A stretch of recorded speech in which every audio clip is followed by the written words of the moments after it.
ক্ষমতায় কেউ স্থায়ী হয় না, হোক না শেরেনা কিবা হাসিনা, চেয়ারটা চিরকাল থাকে না। ঠিক না বেঠে? যারা ঠিক বলে না তারা বিশেষ গোষ্ঠীর দালাল।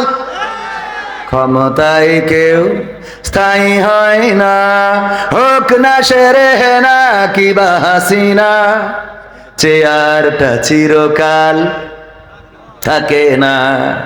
মুজিবুর বেশি দিন থাকেনি, জিয়াউর কেউ তো রাখেনি। মুজিবুর বেশি দিন থাকেনি, জিয়াউর কেউ তো রাখেনি। এরশাদ চলে গেছে পৃথিবী ছেড়ে, এরশাদ চলে গেছে পৃথিবী ছেড়ে, কেউ আজ তার কথা কয় না।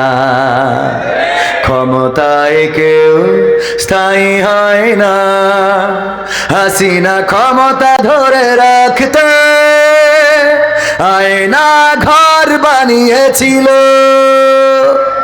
জনগণের রোশনালে দাদার দেশে পালিয়ে গেল।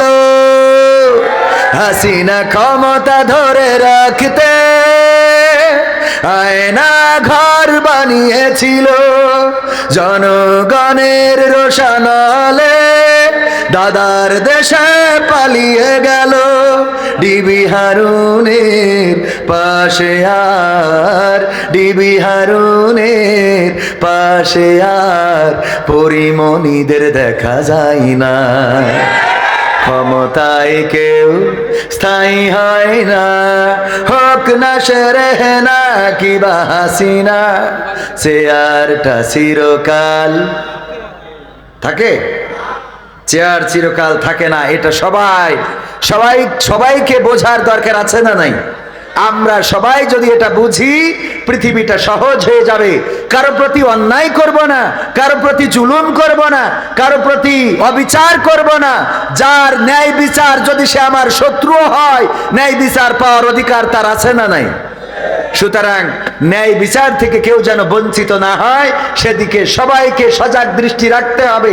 আমার ছাত্র জনতা রক্ত দিয়েছে, জীবন দিয়েছে, শহীদ হয়েছে, হাত হারিয়েছে, পা হারিয়েছে, চোখ হারিয়েছে। কেউ হাসপাতালের বেডে এখনো পড়ে আছে, কাউকে চিকিৎসার জন্য, উন্নত চিকিৎসার জন্য বিদেশে নিয়ে যাওয়া হয়েছে। এরা সিদ্ধান্ত নিয়েছিল বাংলাদেশে মানুষের কথা বলার অধিকার ফিরিয়ে দেবে, বাংলাদেশের মানুষের বঞ্চিত অধিকার ফিরিয়ে দেবে। এই জন্যই তারা সিদ্ধান্ত নিয়ে রাজপথে নেমেছিল।